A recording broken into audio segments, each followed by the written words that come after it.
రేవంత్ రెడ్డి అనే ఒక చిల్లర నాయకుడు, ఒక చిల్లర వ్యక్తికి కేబినెట్ అంటే అర్థం కాదు, కేబినెట్ ఎట్లా పనిచేస్తుందో అర్థం కాదు. ఎందుకంటే ఆయన ఆలోచనలు వేరు, ఆయన ఎజెండా వేరు. ఆయనకు రాష్ట్ర ప్రయోజనాల కంటే, రైతుల ప్రయోజనాల కంటే రాజకీయ ప్రయోజనాలు, రాక్షస ఆనందము, పైశాచిక ఆనందం ఆయనకు ముఖ్యం. ఆయన చిల్లర పని చేసి బ్యాగులు మోసి జైల్లో పడ్డాడు కాబట్టి మా వాళ్ళని కూడా కొంతమందిని జైల్లో పెట్టాలనేది ఆయన వికృతమైన ఆలోచన తప్ప ఇంకోటి కానే కాదు. నేను చెప్పేదల్లా ఒకటే, అబద్ధం నిజం నిలకడ మీద తెలుస్తుంది. నిజం కడప దాటే లోపల అబద్ధం అంగిలాగేసుకుని ఊరంతా తిరిగి వస్తుంది అన్నట్టు కొన్ని రోజులు కాళేశ్వరం అని, కొన్ని రోజులు ఫోన్ ట్యాపింగ్ అని, కొన్ని రోజులు ఫార్ములా ఈ అని ఏదైతే డ్రామాలు రేవంత్ రెడ్డి ఆడుతా ఉన్నాడో, ఆయన ప్రభుత్వం ఆడుతా ఉందో, ఇవన్నీ కూడా కేవలం ప్రజల దృష్టి మరల్చడానికి చేస్తున్న చిల్లర ప్రయత్నం.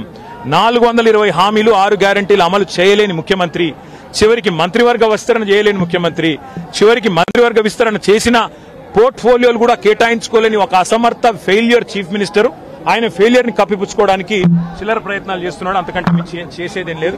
కేసీఆర్ గారితో ఇరిగేషన్ గురించి మాట్లాడడం అంటే హనుమంతుడి ముందు కుప్పిగంతులాగా ఉంటుంది. ఎందుకంటే కేసీఆర్ గారికి సమకాలీన రాజకీయాల్లో భారతదేశంలో ఆయనకున్నంత క్షుణ్ణమైన అవగాహన, నదులు, వాగులు, వంకలు, చెరువులు ఏం చేయొచ్చు అనేది, ఏం చేసి చూపెట్టిందో కూడా కేసీఆర్ నాయకత్వం తెలంగాణ ప్రజల ముందే ఉంది. బ్రహ్మాండంగా తెలంగాణను 1,00,00,000 ఎకరాల మాగాణం చేసి వరిధాన్యం ఉత్పత్తిలో పంజాబ్ను, హర్యానాను దాటిపోయి తెలంగాణ అనే కరువు పాలిత ప్రాంతాన్ని ఇవాళ భారతదేశంలో అగ్రభాగాన్ని నిలబెట్టినందుకు కేసీఆర్ గారికి నోటీసులు ఇస్తారా? లేదా ప్రపంచంలోనే అతిపెద్ద లిఫ్ట్ ఇరిగేషన్ ప్రాజెక్టును 4 ఏళ్లలో ప్రజాస్వామ్య భారతదేశంలో కట్టినందుకు మీరు నోటీసులు ఇస్తారా? దేనికి ఇస్తారు కేసీఆర్ కు నోటీసులు? అన్ని చర్చలు కూడా ఇవాళ కమిషన్ ముందు జరుగుతాయి. ఎన్ని ప్రశ్నలు అడిగినా వాటికి సమాధానాలు సమర్థవంతంగా మేము చెప్తాము. ఇప్పటికే హరీష్ రావు గారి ప్రజెంటేషన్ తోనే కాంగ్రెస్, బీజేపీ నాయకులు ఫ్యూజులు ఎగిరిపోయినాయి. ప్రజలకు కూడా మొత్తం వాస్తవాలు అర్థమైపోయినాయి. వాడు కొత్తగా చెప్పడానికి గానీ మరి అడగడానికి గానీ వాస్తవంగా ఏం లేదు. కానీ సాంకేతికంగా పిలవాలి కాబట్టి పిలుచుడని నేను అనుకుంటాను. రేవంత్ రెడ్డి వాళ్ళ మామ దగ్గర కూర్చుంటే మంచిది. పిల్లనిచ్చిన మామ దగ్గర రేవంత్ రెడ్డి 5 నిమిషాలు కూర్చొని బుద్ధి జ్ఞానం తెచ్చుకుంటే మంచిది. సూదిని పద్మారెడ్డి గారు, గీత గారి తండ్రి, వారు చెప్పినారు 94,000 కోట్ల ఖర్చైన ప్రాజెక్టులో 1,00,000 కోట్ల అవినీతి అనేది ఒక తెలివి తక్కువ అంటాడన్నాడు. మరి ఆ తెలివి తక్కువ ఆయన అల్లుడు, మా కర్మగాలి. ఆ తెలివి తక్కువ ఇలా ఈ రాష్ట్రానికి ముఖ్యమంత్రి.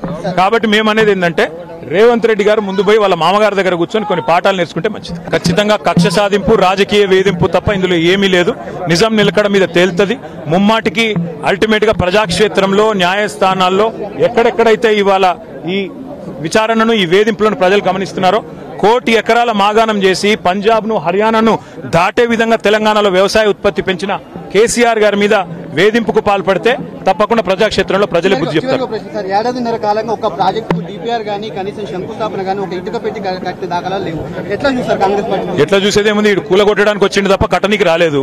ఈ పేదల ఇండ్లు కూలగొట్టడం, ఇట్లాంటి ప్రాజెక్టులు కూలగొట్టడం, విధ్వంసకరమైన ఆలోచనలు, రాజకీయ వేధింపులు, కక్ష సాధింపు తప్ప ఈ సన్నాసికి ఏమి చేత కాదని అర్థమవుతా ఉంది. అందులో అర్థం కాకపోవడానికి 100 జన్మలెత్తినా రేవంత్ రెడ్డి అనే చిల్లరగానికి కేసీఆర్ గొప్పతనం అర్థం కాదు. రేవంత్ రెడ్డి గురువు, ఆయన జేజమ్మతోనే కొట్లాడినోడు కేసీఆర్. ఆ జేజమ్మని ఇక్కడి నుంచి తరిమేసినోడే కేసీఆర్. కాబట్టి రేవంత్ రెడ్డి అనే చిల్లరగాడు ఏం మాట్లాడినా, ఆయన చిల్లర ప్రభుత్వం ఏం చేసినా కేసీఆర్ ఎంటిక కూడా పీకలేరు.